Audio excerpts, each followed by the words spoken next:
Hello everyone, welcome to UPSC with KT. आप सभी का स्वागत है आज के इस सेशन में। आज का हमारा टॉपिक है मौर्य डायनेस्टी। सबसे पहले origin and rise.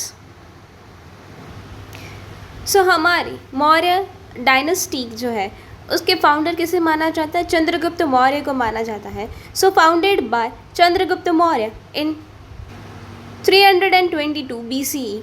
Chandragupta Maurya से पहले नंद डायनेस्टी थी।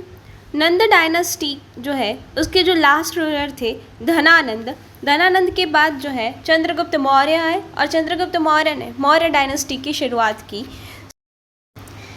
ही overthrew the Nanda dynasty with the help of Chanakya की मदद से उन्होंने नंद डायनेस्टी को जो है ओवरथ्रू किया और अपनी जो मौर्य डायनेस्टी है उसकी शुरुआत की। अगर उसके कैपिटल की बात करें तो पाटलिपुत्र जो है वो मौर्य डायनेस्टी की जो है वो कैपिटल था और मॉडर्न टाइम में जो पाटलिपुत्र है वो पटना कहलाता है। तो ये भी हमें याद रखना है कि पाटलिपुत्र मॉडर्न टाइम में क्या कहलाता है? पटना।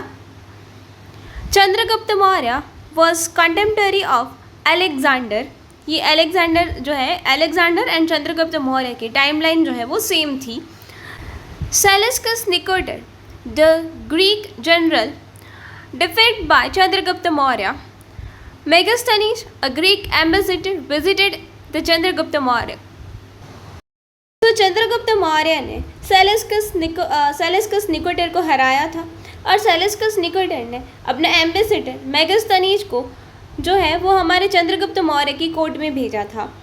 मेगास्थनीज ने चंद्रगुप्त मौर्य की कोर्ट को विजिट किया था, ये उसने अपनी बुक इंडिका में मेंशन किया है। ये भी हमें याद रखना है कि मेगास्थनीज की बुक कौन सी है? इंडिका। नेक्स्ट हम देखेंगे extent of empire. The empire was one of the largest in the ancient world, stretching from Afghanistan in west to Bengal in east and from Himalayas in north to Karnataka in south. तो ये जो Maurya empire है वो अफगानिस्तान से बंगाल तक फैला हुआ था। ठीक है, अगर हम वेस्ट टू ईस्ट की बात करें तो ये अफगानिस्तान से बंगाल तक फैला हुआ था और हमारे हिमालय से लेके कर्नाटक में फैला हुआ था। नॉर्थ साउथ की बात करें तो ये जो है हमारा लार्जेस्ट एंशिएंट वर्ल्ड का एम्पायर माना जाता था। नाउ अगर हम इम्पोर्टेंट किंग की बात करें तो सबसे पहले हम देखेंगे चंद्रगुप्त मौर्य के बारे में। Chandragupta Maurya, founder of the Maurya empire, built a strong centralised empire. अगर हम बुद्धिस्ट सोर्स की बात करें तो बुद्धिस्ट सोर्स जो है वो क्लाइम करते हैं कि चंद्रगुप्त मौर्य जो है वो क्षत्रिय थे, बट बुद्धिस्ट सोर्स के अलावा जो अदर सोर्स है वो क्लाइम करते हैं सन ऑफ शूद्रा। वो मानते हैं कि जो हमारे चंद्रगुप्त मौर्य है वो किसके सन है? शूद्रा वुमेन का सन है। इसके अलावा चंद्रगुप्त मौर्य ने सेलेस्कस निकेटर को हराया था। सेलेस्कस ने अपना एम्बेसडर मेगास्थनीज को चंद्रगुप्त मौर्य की कोर्ट में भेजा था और मेगास्थनीज की बुक कौन सी है? इंडिका। ये भी हमें याद रखना है कि उनकी जो बुक है उसका नाम क्या है? Indica. And then Chandragupta Maurya के बाद उसकी गादी पे उनका सन जो है वो आया था बिंदुसार। अगर हम बिंदुसार के बारे में बात करें तो उसे ग्रीक लोग जो है वो अमित्रघाटा के नाम से जानते थे। अमित्रघाटा स्लेयर ऑफ फोर्स, उसका मतलब होता है स्लेयर ऑफ फोर्स। उसने ग्रीक एम्बेसडर डेमाचूस को जो है वो बिंदुसार के कोर्ट में भेजा था। इसके अलावा बिंदुसार ने अपने सन अशोका को उज्जैन का गवर्नर बनाया था। बिंदुसार के बाद मौर्य डायनेस्टी का ग्रेट रूलर अशोका आएगा। Ashoka, greatest ruler of Mauryan empire, expand the empire to its great extent. After Kalinga War, he embraced Buddhism and followed the path of Dhamma. To assist king, council of minister जो थे वो king को क्या करते थे? Assist करते थे। And then provisional administration भी देखने को मिला अंडर वाइसरॉय को वो कुमारा के नाम से जानते थे। गवर्नर्स महामात्रा, गवर्नर्स को क्या बोलते हैं? महामात्रा। इसके अलावा जो डिटेल एडमिनिस्ट्रेशन है वो चाणक्य के अर्थशास्त्र में देखने को मिलता है। तो सबसे पहले हम देखेंगे मौर्य एडमिनिस्ट्रेशन, जिसमें मंत्री परिषद that mean council of minister वो क्या करता था? किंग को असिस्ट करते थे। अमात्या जिसे ऑफिशियल्स बोलते थे, तो अलग अलग डिपार्टमेंट के लिए अलग अलग अमात्या जो है उसको अपॉइंट करते थे। जनपदास किसे बोलते थे यहाँ पे? तो जो किंगडम था उसको डिस्ट्रिक्ट में डिवाइड करते थे तो उसे जनपदास बोलते थे। तो division of kingdom into district, इसे क्या बोलते हैं, जनपदास बोलते हैं। एंड देन सप्तंगा थ्योरी की बात करें तो सप्तंगा थ्योरी क्या है, 7 लिम्स ऑफ स्टेट्स। तो ये कौन कौन से लिम्स है वो भी देख लेते हैं। Swami, king, amatya that mean minister, janapada that mean territory, durga that mean fort, kosha treasury, and danda that mean army, and mitra that mean ally. यहाँ पे spy system, highly developed spy system देखने को मिलती थी एंड लार्ज स्टैंडिंग आर्मी भी अवेलेबल थी मौर्य एडमिनिस्ट्रेशन में, तो ये हमें याद रखना है। नाउ नेक्स्ट हम देखेंगे Ashoka and his distributions. Now हम देखेंगे Ashoka and his contributions.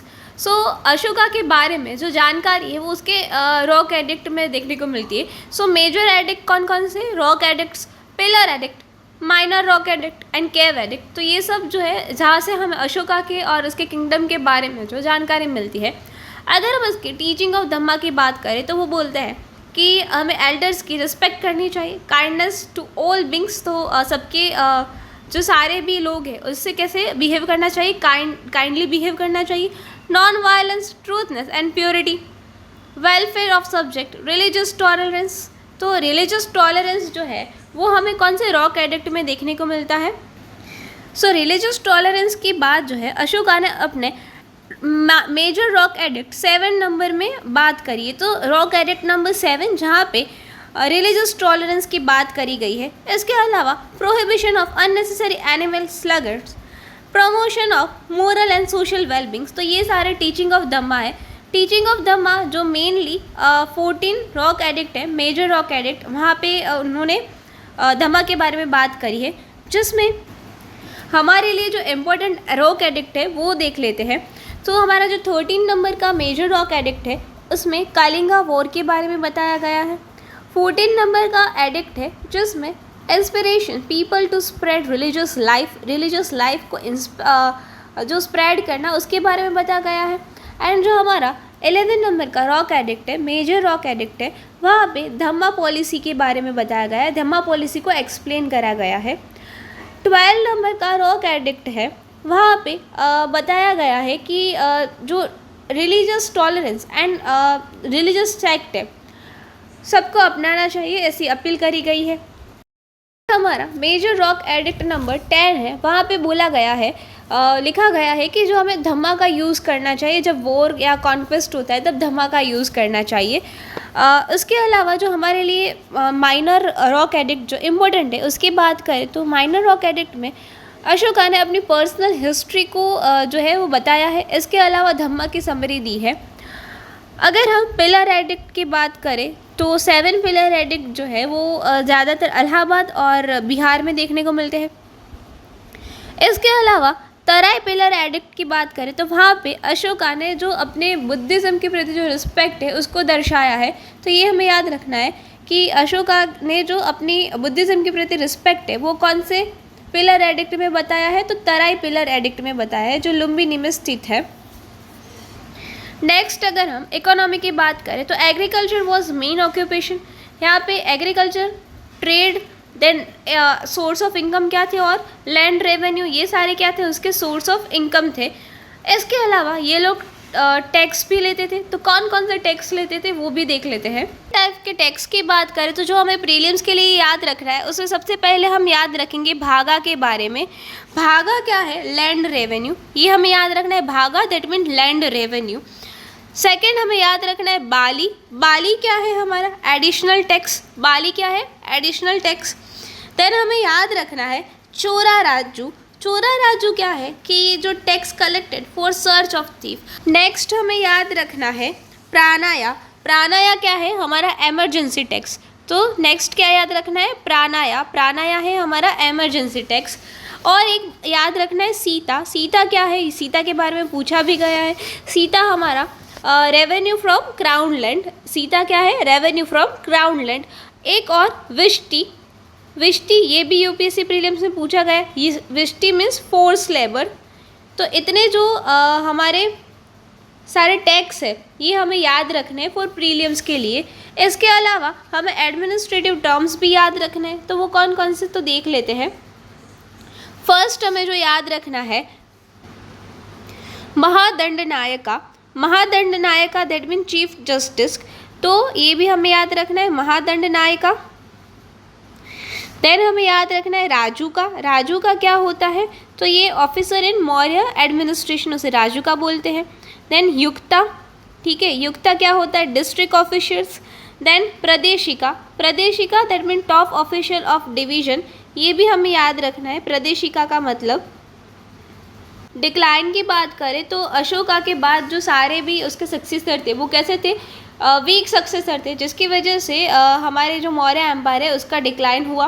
Administrative machinery become weak, provincial governor become independent and finally overthrew by Pushyamitra Shunga. और पुष्यमित्र शुंगा जो है उसने मौर्य एम्पायर को क्या किया, ओवरथ्रू किया, जिसकी वजह से मौर्य एम्पायर का डिक्लाइन हुआ। तो इस तरह से हमने मौर्य एम्पायर के बारे में उसके फाउंडर से लेके उसके डिक्लाइन तक कवर कर लिया। इसमें हमारे लिए जो इम्पोर्टेंट है एडमिनिस्ट्रेटिव की टर्म्स जो हमने देखे, और जो डिफरेंट टाइप्स ऑफ टैक्सेस है उसके बारे में जो देखा, वो हमारे लिए प्रीलिम्स के लिए इम्पोर्टेंट बन जाता है।